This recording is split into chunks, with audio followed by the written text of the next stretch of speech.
Alhamdulillahilladzi hadana bi'abdihil mukhtari man da'ana ilaihi bil idzni wa qad nadana labbaika ya man dallana wa hadana ashhadu an la ilaha illallah wahdahu la syarika lah wa ashhadu anna sayyidana Muhammadan abduhu wa rasuluhu khairu nabiyyin arsalah. Allahumma salli wa sallim wa karrim wa addim wa majjid ala sayyidina wa maulana Muhammad wa ala alihi wa sahbihi wa man walah, amma ba'dah fa ya ibadallah usikum wa nafsi bitaqwallah ittaqullaha haqqa tuqatih wa la tamutunna illa wa antum muslimun. Hadirin yang dirahmati oleh Allah Subhanahu wa ta'ala, saat ini kita berada di pembukaan bulan Maulid, bulan Rabiul Awal, bulan di mana baginda Rasulullah sallallahu alaihi wasallam dilahirkan. Rasulullah sallallahu alaihi wasallam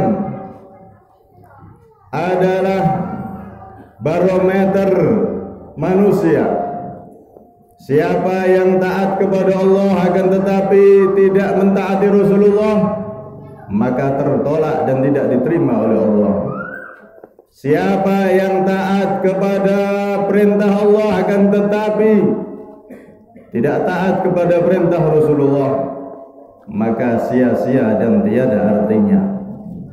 Karena itu Allah Subhanahu wa ta'ala di dalam Al-Qur'an berfirman, ya ayyuhalladzina amanu, wahai orang-orang yang beriman, atiiullaha wa atiiur rasul, taatlah kalian kepada Allah dan taatlah kalian kepada Rasulullah Sayyidina Muhammad sallallahu alaihi wasallam. Taat kepada Allah harus taat kepada Rasulullah sallallahu alaihi wasallam, dan tidak bisa dipisahkan antara ketaatan kepada Allah dan ketaatan kepada Rasulullah sallallahu alaihi wasallam. Tunduk kepada Allah, maka juga harus tunduk kepada Rasulullah sallallahu alaihi wasallam. Hadirin, seseorang tidak bisa dikatakan tunduk yang sempurna kepada Nabi kecuali dia telah meyakini dan memahami dua hal. Hadirin, walaupun dia ahli sholat, ahli ibadah, akan tetapi kalau dua hal ini dia tidak meyakini, maka berarti belum tunduk sempurna kepada Rasulullah SAW. Yang pertama, hadirin, wajib kita yakini bahwasanya tidak ada satupun makhluk yang diciptakan oleh Allah melebihi mulianya Rasulullah Muhammad SAW. Tidak akan pernah dijumpai lagi makhluk semulia dan seagung Rasulullah. Dan Rasulullah SAW adalah makhluk pertama yang diciptakan oleh Allah Subhanahu wa ta'ala. Sahabat Jabir radhiyallahu anhu pernah bertanya kepada Rasulullah sallallahu alaihi wasallam, ya Rasulullah, wahai Rasulullah, akhbirni an awali syai'in khalaqahu Allah qabla al-asya'. kabarkan kepadaku wahai Nabi, sesuatu apa yang pertama kali diciptakan oleh Allah Subhanahu wa ta'ala sebelum segala sesuatu diciptakan. Sebelum Allah menciptakan langit, sebelum Allah menciptakan bumi, sebelum Allah menciptakan bintang, planet dan seluruh alam semesta raya ini, dan sebelum Allah menciptakan surga dan neraka, maka makhluk pertama kali yang diciptakan oleh Allah itu siapa wahai Rasulullah?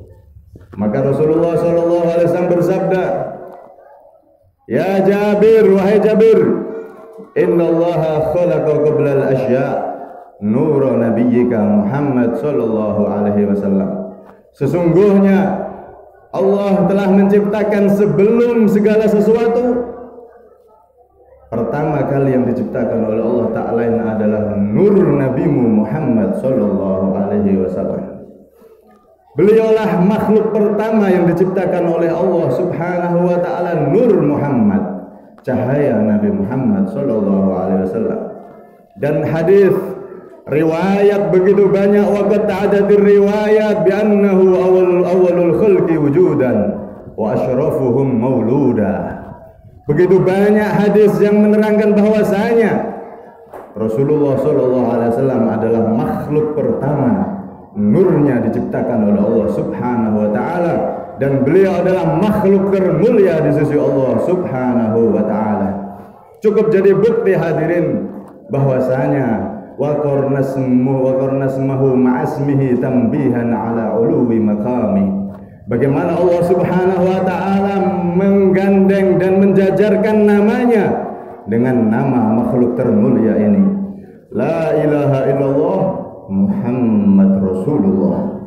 La ilaha illallah, tidak ada hadirin nama lain yang disebut. Ibrahim Rasulullah, Musa Rasulullah, Isa Rasulullah, tidak ada hadirin kecuali satu nama dari makhluk paling mulia ini. La ilaha illallah Muhammad Rasulullah. Dan kalimat ini terukir di pintu surga hadirin. Kalimat ini setiap saatnya dikumandangkan di seluruh penjuru dunia. Ketika adzan asyhadu an la ilaha illallah, aku bersaksi tiada Tuhan kecuali Allah, wa asyhadu anna Muhammadar Rasulullah, dan aku bersaksi sesungguhnya Nabi Muhammad adalah utusan Allah Subhanahu wa ta'ala. Cukup jadi bukti nama beliau digandeng, disandingkan oleh Allah dengan namanya dan disebut di setiap saatnya, sallallahu alaihi wa alihi wa sahbihi wasallam. Pertama, yakini hadirin, tidak ada makhluk paling mulia melebihi Rasulullah, dan beliau adalah aslul wujud, makhluk pertama yang diciptakan oleh Allah Subhanahu wa ta'ala, nur Nabi Muhammad sallallahu alaihi wasallam. Yang kedua hadirin, seseorang dinyatakan tunduk sempurna dengan Nabi, tak lain yang kedua adalah meyakini bahwasanya Nabi paling mulia ini hadirin mempunyai keturunan-keturunan yang mulia. Ahlu baitil Mustafa tuhuri hum amanul ardi faddakiri. Mereka adalah ahlul baitnya Nabi Muhammad sallallahu alaihi wasallam, keluarganya Rasulullah sallallahu alaihi wasallam. Mereka adalah orang-orang yang disucikan oleh Allah Subhanahu wa ta'ala. Hum amanul ardi faddakiri. Mereka lah kunci keamanan bumi. Mereka lah penyebab amannya suatu daerah hadirin. Karena itu Rasulullah sallallahu alaihi wasallam, beliau memang tidak mempunyai keturunan laki-laki hadirin. Karena setiap beliau punya putra, Sayyid Ibrahim, Sayyid Abdullah, diambil oleh Allah di usia belia, masih kecil. Kenapa hadirin? Karena kalau putra beliau sampai dewasa, maka harus menjadi nabi sebagaimana Nabi Muhammad. Jenderal yang berhasil itu hadirin, kalau bisa menjadikan anaknya jadi jenderal hadirin. Akan tetapi kalau jenderal anaknya tidak jadi apa-apa, maka berarti gagal hadirin, berarti tidak sempurna. Karena itu Rasulullah penutup para nabi, sehingga ketika beliau mempunyai putra lelaki diambil oleh Allah, karena sudah tidak mungkin ada nabi lagi selain Nabi Muhammad, setelah Nabi Muhammad. Dan oleh sebab itu Allah Subhanahu wa taala menjadikan keturunan Rasulullah dari salah satu putri beliau yaitu Fatimah Zahra yang dinikahkan kepada Sayyidina Ali karramallahu wajhah. Dari keduanya ini keluar Sayyidina Hasan dan Sayyidina Husain, dan terus menyambung hingga saat ini. Mereka-mereka yang mempunyai nasab dari jalur lelaki, ayah nyambung sampai Sayyidina Hasan dan Husain, berarti itu adalah keturunan Rasulullah sallallahu alaihi wasallam. Dan hadis ilmiah, kajian ilmiah baik dari Al-Quran dan hadis Nabi SAW begitu banyak, terlalu panjang kalau disebutkan di sini hadirin. Di antaranya salah satu firman Allah Subhanahu wa taala, "Walaqad arsalna rusulan min qablik wa ja'alna lahum azwajan wa dzurriyyah." Dan aku, kata Allah, benar-benar telah mengutus para rasul sebelum engkau wahai Nabi Muhammad. Wa ja'alna lahum azwajan wa dzurriyyah, dan aku jadikan untuk mereka para rasul tersebut para istri dan dzurriyyah, keturunan. Maka begitu juga Rasulullah dijadikan keturunan beliau dari putri mulia beliau Sayyidatina Fatimah Zahra radhiyallahu anha. Karena itu hadirin, ini adalah keyakinan dan akidah Ahlus Sunnah wal Jamaah, bukan golongan-golongan sesat, bukan hadirin. Kalau orang yang berilmu, orang yang benar-benar berilmu, paham Al-Quran, tahu tafsir, tahu hadis, maka dia akan tahu bagaimana Rasulullah mempunyai keturunan yang begitu banyak. Sehingga Imam Suyuti menyatakan hadirin, menurut beliau ittafaqal ulama, seluruh ulama dari zaman dulu hingga sekarang, kalau benar-benar dia ulama, maka semuanya sepakat hadirin, Rasulullah mempunyai keturunan yang mulia, yang mana di negeri kita ini disebut para habaib atau para habib. Mereka punya jalur ayah, punya ayah, terus nyambung hingga Sayyidina Hasan dan Husain radhiyallahu anhum ajma'in. Karena itu hadirin yang dirahmati oleh Allah Subhanahu wa taala, yakini dan percaya di hati kita Rasulullah punya keturunan. Sungguh begitu lancang hadirin kalau kita umatnya Nabi ternyata meyakini Nabi sudah tidak punya keturunan. Apa bedanya kita dengan orang yang dulu menghina Nabi? Al-As bin Wa'il hadirin, dia adalah termasuk tokoh jahiliyah saat itu. Dia orang pelopor pertama yang mengejek-ejek Nabi. Ketika dia bersama para teman-temannya, maka dia mengatakan da'uh fa innahu immata in qata dzikruh. Udah, Muhammad itu biarkan dia. Kalau dia sudah mati, maka akan selesai, tidak akan ada yang menyebutnya lagi karena dia tidak punya keturunan. Wal a'yadu billah min dzalik.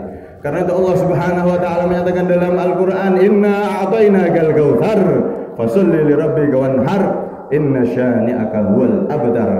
Di satu surat ini Allah Subhanahu wa taala menegaskan bahwasanya yang mengejek Nabi itu yang terputus keturunannya, akan tetapi Rasulullah keturunannya akan terus ada sepanjang zaman, dan puncaknya nanti akan datang keturunan paling mulia Nabi Muhammad, yaitu Al-Imam Al-Mahdi, sebagaimana Nabi menyebutkan dalam banyak hadis, bahkan sampai dalam derajat mutawatir maknawi, bahwasanya sebelum kiamat datang akan Allah utus seseorang lelaki, kata Rasulullah. Andai kiamat tinggal 1 hari, maka Allah akan memanjangkan hari tersebut hingga Allah mengutus seorang lelaki dari keturunanku, kata Rasulullah. Namanya seperti namaku Abdul Muhammad, dan nama ayahnya seperti nama ayahku Abdullah, Muhammad bin Abdullah Al-Imam Al-Mahdi radhiyallahu anhu.